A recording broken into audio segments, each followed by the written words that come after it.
I call this meeting to order. We all stand for the Pledge of Allegiance. Pledge allegiance to the flag of the United States of America and to the republic for which it stands, one nation, under God, indivisible, with liberty and justice for all. Dude, are we being recorded? Whole concept. Neil. That's true. Start with the back row. Pause momentarily. It's on, it should be recording. Joy, are we? Yes, we are. We're on. Okay, thank you. Okay, can we have roll call, please? Councilmember Jessup. Yes, here. Councilmember Whitten. I'm here. Councilmember Conover. Present. Councilmember Graham. Here. Councilmember Larson. Councilmember Bozick. Here. Councilmember Rivas. Here. Commissioner Good. Present. Commissioner Blaney. Here. Commissioner Biggs. Here. Mr. Vesely. Here. And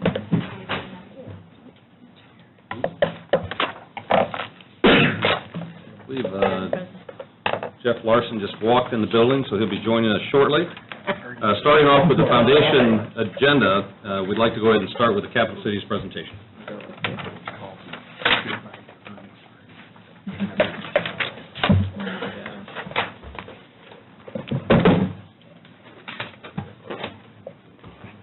How you doing? Well, how are you? Good.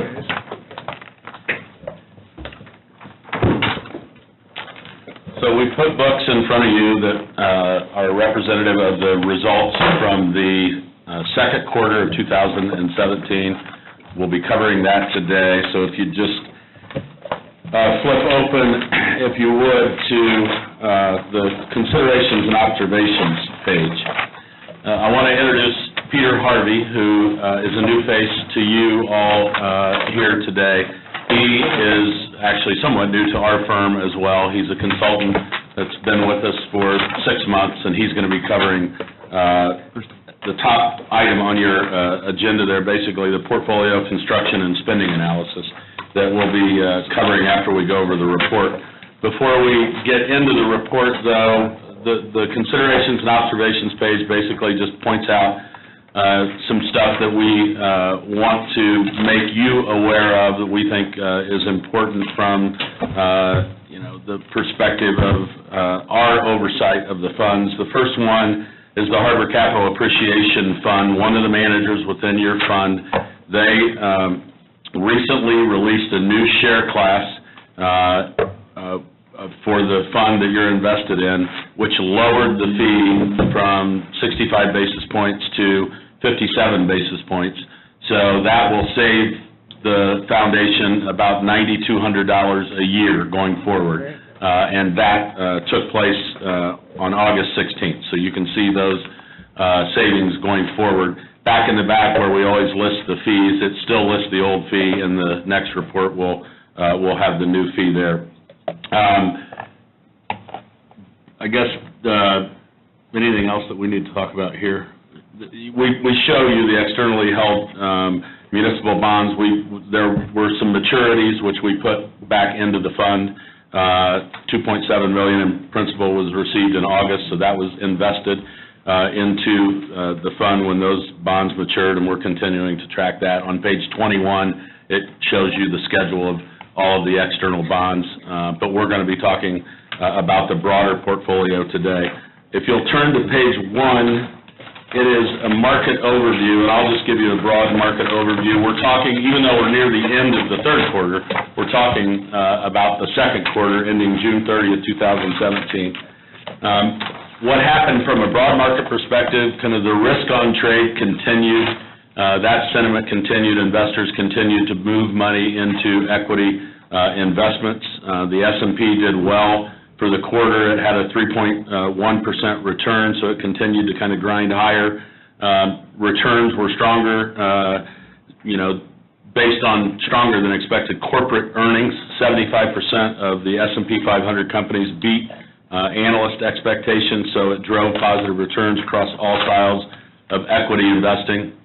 For the third straight quarter, the Fed raised rates in the fixed income space by another 25 basis points. Growth companies led the charge. within equities. There's an acronym called FANG, but it's, Facebook, Amazon, Netflix, and Google were the strong drivers of returns in the market. They've added Apple to that acronym now, so FANG now.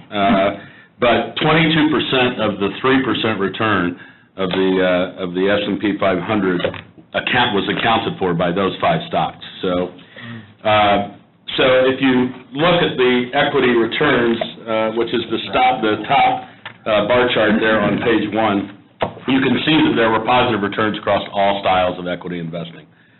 It was, again, driven by large cap growth companies, 4.7% return in large cap growth style. The weakening dollar helped develop international markets and emerging markets. You can see returns were strong there, ranging around 6 to 6.5%. In the fixed income space, even though rates rose, they rose on the short end, fell on the long end, so the curve flattened. Returns were modest across fixed income styles, but for the most part positive. And again, the falling dollar helped non-dollar returns, which was the strongest performing fixed income return.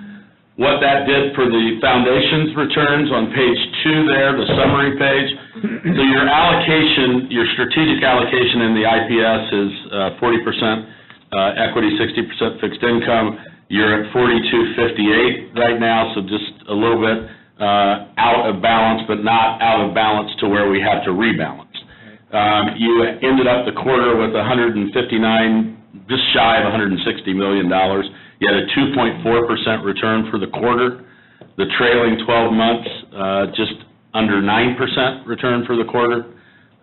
You're doing well into the third quarter as well. So when you talk about the value of our holdings, does that include the $6.3 million that you're holding in cash, waiting to be paid over? Yes, so you can see the cash is the second to the bottom right there. Yeah. So that 9.4 includes our 6.3. Yeah, it includes that additional cash that's being held, waiting that first distribution. Yep. Returns through the third quarter, assuming nothing goes wrong between now and Friday, significantly wrong. You're up about 2.1% for the quarter, so the value is somewhere just around $163 million now through kind of the end of the third quarter, but we'll come back and obviously give you return information in November. We have a yellow light on one of our managers. We've talked about that in the last meeting, Scout, which is, if you will remember, a firm based out of Columbus, Indiana. They were acquired by Carolyn Towers Partners, which is a subsidiary of Raymond James. We're just watching that. There's nothing that concerns us about that acquisition. They're continuing to do the job that we've hired them to do. So that's kind of a quick snapshot on the report. What I want to do before I turn it over to Peter is kind of give you a broad overview of the portfolio construction analysis that we're going to present. We've come up here now, it's been 5 quarters, if you can believe that we've come up here and presented returns.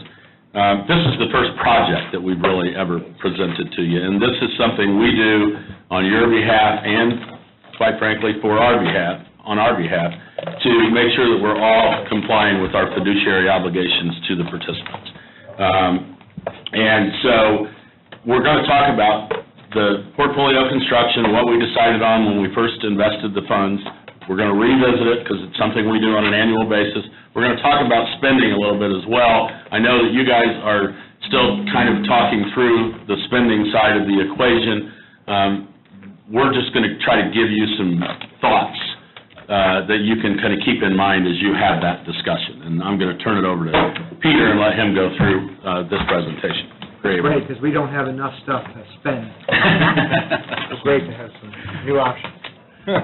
So just to kind of highlight before we start kind of the context, we're about a year in. We don't think that there's been anything that's been too dramatic as far as changes go. So a lot of what we're going to be talking about is just the current situation and how to look at things kind of going forward. But no real recommendations as far as changes that should be made. So really want to make sure that that's stated before I start going through the whole process, and we're not recommending that we revamp the whole process. So if you move to page 3, we just want to talk about the goals for the portfolio construction process and today's discussion. We want to go over the overall asset allocation study. Oh, sorry, it's behind tab 2 as well, sorry. Behind tab 2. Sorry, page 3 behind tab 2. Maybe wait until it's up on the screen. We depend on you, Dan. We were lost yesterday. That's okay. Probably page 24 or 5. Right.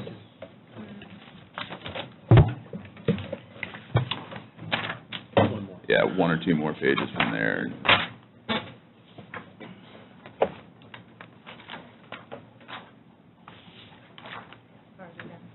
Okay, yeah. Right there, Karen.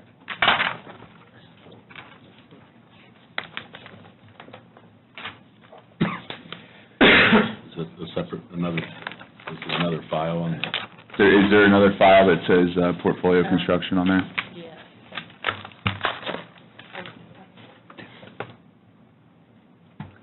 Go ahead. Okay, so just kind of as an overview, as we're going to walk through this, just the kind of the structure. So we want to talk about the asset allocation study. What are the inputs that go into that from a capital market expectation standpoint, from an investor standpoint, the inputs that the committee is deemed, such as risk return.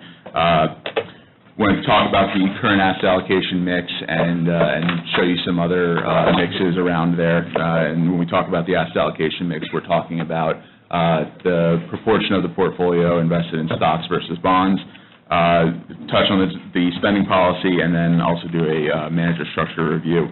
So if we flip forward to page 5, from the goals of an asset allocation study, we want to really emphasize the importance of the strategic asset allocation as being one of the primary drivers of returns. So now, that's not the individual securities that are being selected by managers or the securities that are in the funds. That's the decision between the weights of fixed income investments or bonds and equity investments or stocks. So we want to make sure that that is in line with the goals from a spending standpoint, as well as being efficiently implemented from a risk-return standpoint, and is also compliant with specific limitations that may be in place depending on the foundation, which, obviously you do have that from a statutory standpoint with a maximum allocation equities of 55%. So from that standpoint, we just want to make sure that we're in line there, and that nothing has changed.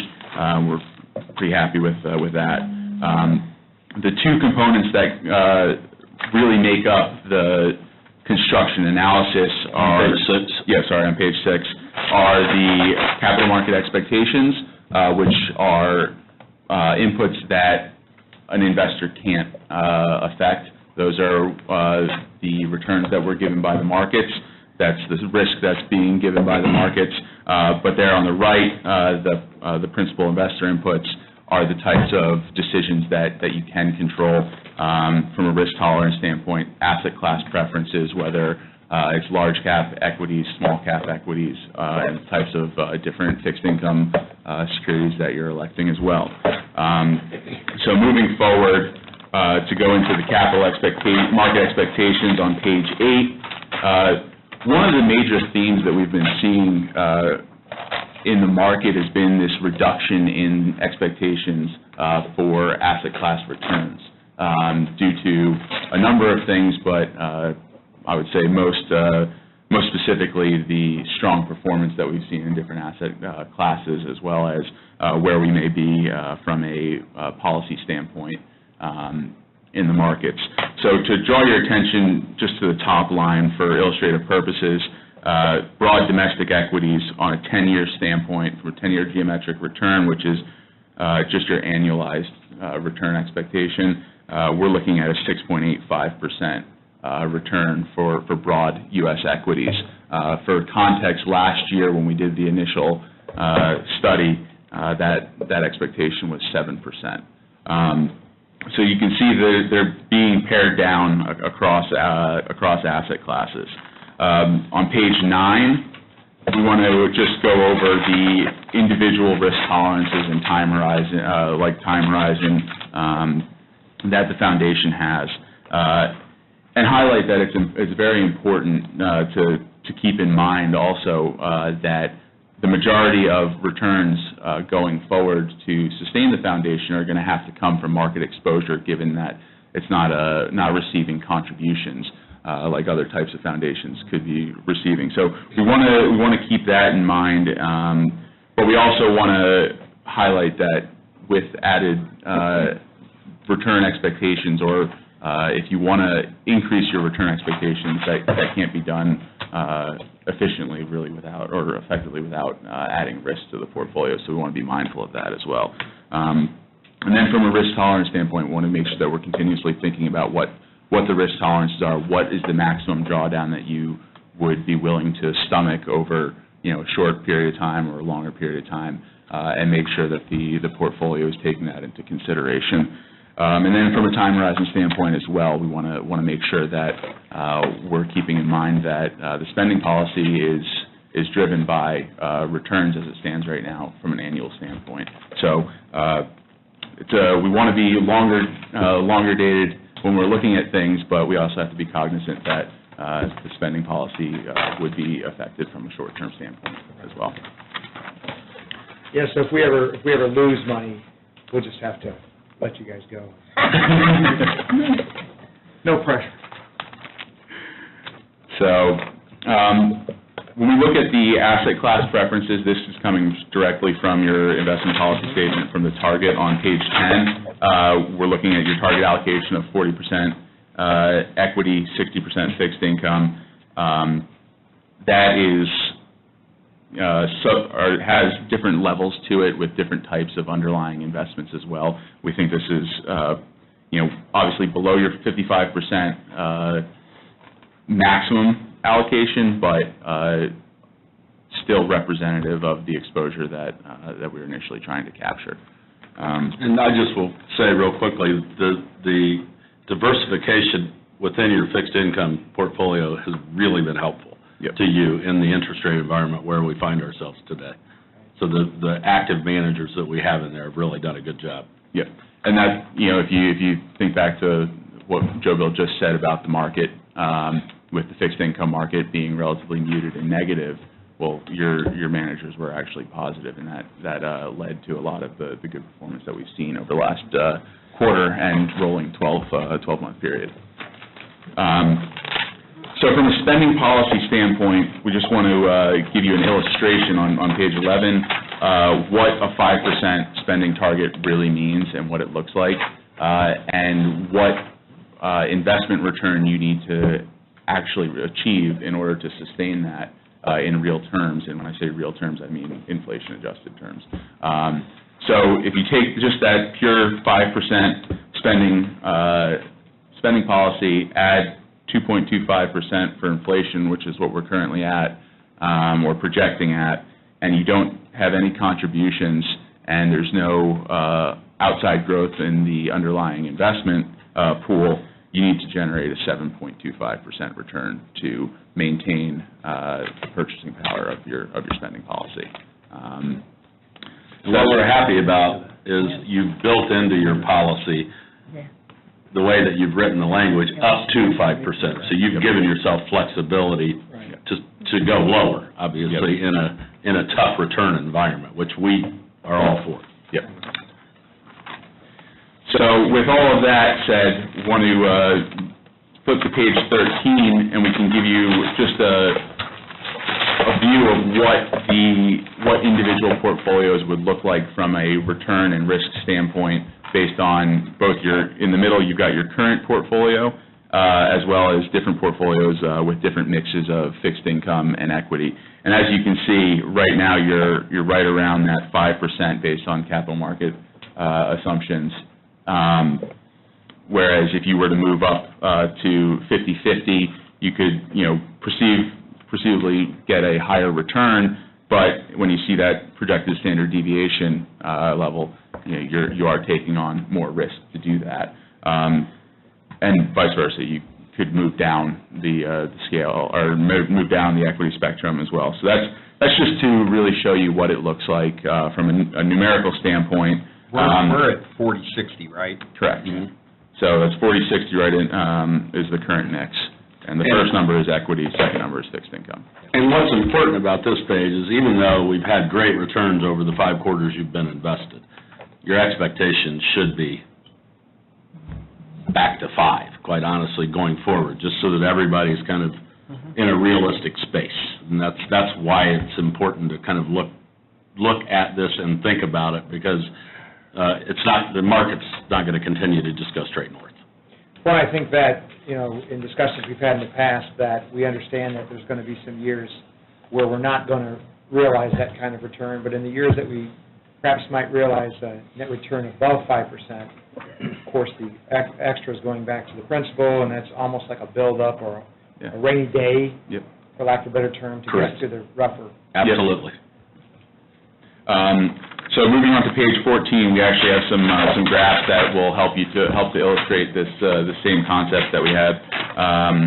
If you see just in the orange box your current mix, this is an efficient frontier to show you. So from a risk return standpoint, you're on the efficient frontier. You are effectively generating the return, but you can see graphically to move up to a higher level of equity, you would be adding quite a bit more risk there. Right. And then from a one-year standpoint, what that looks like on the next page, you could be returning on a great year. The portfolio mix that you have currently has the potential to return up to 18%, but also in a down year, you could be down about 7%. From a realization of your goals standpoint, you see that we have that line that goes through at 7.25%, which is your hurdle rate for your break-even if you take your spending policy plus inflation. Right. You have, on a one-year basis, you have about a 40% chance, given current expectations, of obtaining that.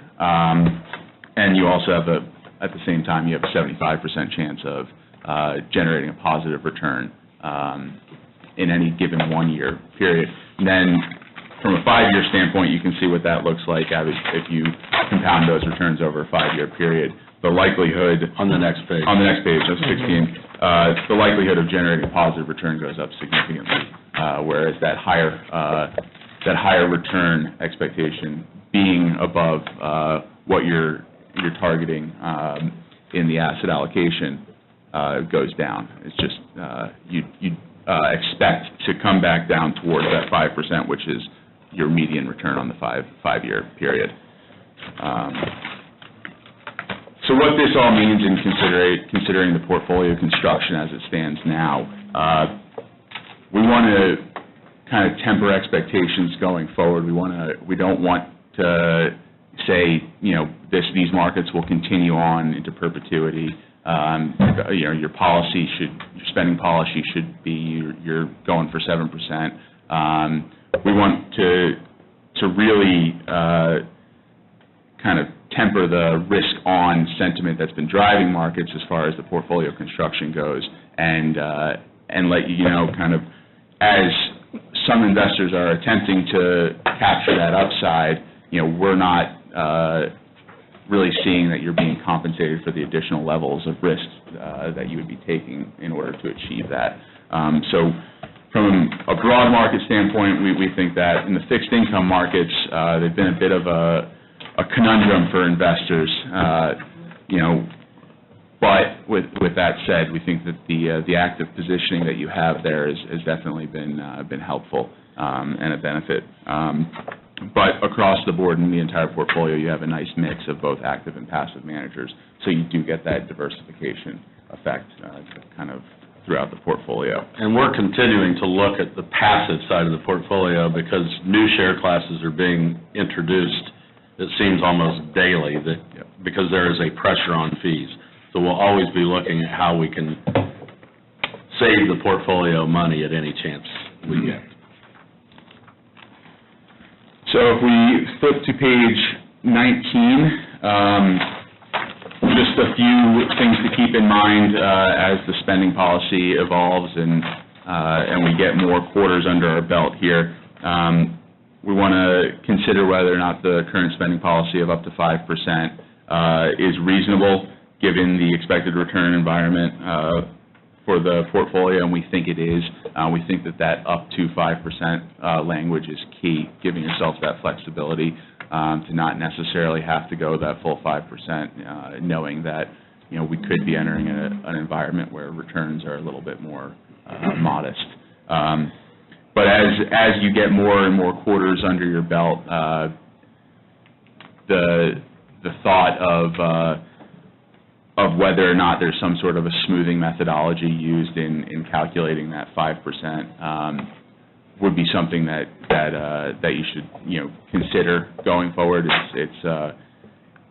What we mean by that is basically you've got 5 quarters under your belt. Generally, foundations will look at what they call smoothing. So it normally is after 12 quarters, so somewhere between 12 and 20 quarters, where you take the average of those quarters and spend off of the average of those quarters, because you might have some up quarters and down quarters, and it just helps smooth the spending in the portfolio. So this is something we just want to have you thinking about. It's something that you're too young to think about right now in terms of your existence, but it is something that we will bring up in the future, and we just wanted to throw it into the presentation. Yep. And on that note, just back to the overall trends in the kind of in the foundation universe, as far as where you stand versus other foundations, we're seeing a lot of the foundation spending policies in that around 4.5% to 5.5% area. In this yellow box, you can just see that you're in line. There's nothing out of line there that we would try to correct or say that you're going over on. But the big trend and takeaway is the tempering of expectations and not trying to overreach, and that we could be entering into a lower return environment going forward. So just something to really consider as the spending policy evolves. And on page 21, this is one of my favorite slides because it talks about how difficult of an environment we find ourselves today. If you go back to 1995, what did it take to achieve a 7.5% return? You could have been invested in a portfolio entirely fixed income and cash and achieved a 7% return, 7.5% return with very low risk. Fast forward 20 years, you could only be 12% invested in fixed income to expect a 7.5% return, and you'd have to have private equity and real estate in the firm or in the portfolio, and everything else would be in equity. And so we're in a more complicated world. Return expectations are lower, and that's what we're just trying to kind of set the stage for going forward. So then on page 22, just to circle back again, we're not making any recommendations to change anything. However, if anything has changed on your side that we should be considering from an asset allocation standpoint or a spending policy standpoint, we'd definitely like to hear about those and hear your thoughts. So we're sitting at about 42% equities. Do you anticipate it going much higher than that? Understand that we have an investment policy and Yep. we have the statute. Yep. Statute being 55%. So if it got to 45%, the automatic rebalancing would kick in, and we would reweight it back towards its target. On a going forward basis, as you start to actually spend and distribute, we would also use those cash flow activities as a means of bringing it back into its target allocation. The point of having the target and having those parameters around it is so that it stays within the bounds where you're comfortable, so that the risk-return profile of the portfolio doesn't drift dramatically. And those bands are plus or minus 5%. Yep. Right. Anything else? Okay. So the last topic would be the manager structure consideration. So on page 24, again, you see that target allocation, and you can see on the table to the right the different types of asset classes that you have, providing that diversification. Again, with that return expectation dropping from when the period was, when it was first set, from 5.3% to 5% with expected risk of 7.7% to now 7.4%. We still think this is a suitable structure, but would definitely want to hear if there were any concerns from your end. We think this is definitely still within the guidelines of what was set a year ago. So just as far as next steps from us for the November meeting, we will be updating the investment policy appendix to take into account the changes in capital market expectations, as well as just other updates. And additionally, as Joe Gold mentioned, we're continuing to monitor very closely especially the passive equity issue, or passive equity managers and funds, to make sure that you are in the lowest possible share class, to make sure that you're not paying any additional fees that are unnecessary. I have a question. On that Scout Corps Plus Fund, about $15.6 million in that fund. That's the second time you guys have marked that with a yellow flag. The last time you presented also. Is there some securities interest we should be worried about there? Or? You want me to take it? So we basically put green, yellow, red, stoplight matrix in there. All the yellow light means is something happened, in this case from an organizational perspective, that we're keeping an eye on. And if it were something that would cause us concern, we would put a red light in there, and we would suggest to you, you need to take action in some way, shape, or form. Right now, it was an organizational issue that doesn't cause us any... It just seemed like a lot of money they control, so it's kind of concerning that the second time you guys brought the report to us. Yes. But if you remember, even with the organizational change, the people who are managing that money sign long-term employment agreements that keep them there. So it's the same team that's always managed the money, and they'll be continuing to manage going forward, and that's what causes us to be comfortable with it. Thank you. Matt, do you have any specific questions about the presentation at all, or? I think it's very straightforward, easy to understand, we're in a good spot. Have we determined that November date yet, by chance? I do not think so. Well, that would be us.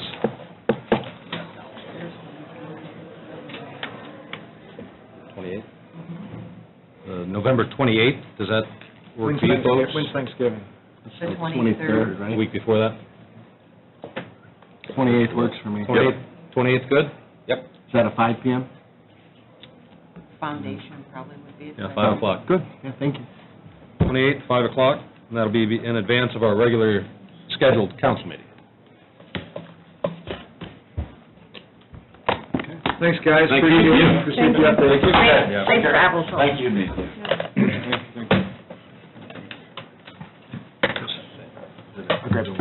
Okay, next on the agenda for the foundation meeting, we put out an RFP for the non-voting advisory board member, and everyone should have in front of them. I'll make a motion to appoint Mark A. Ritchie from Horizon Bank.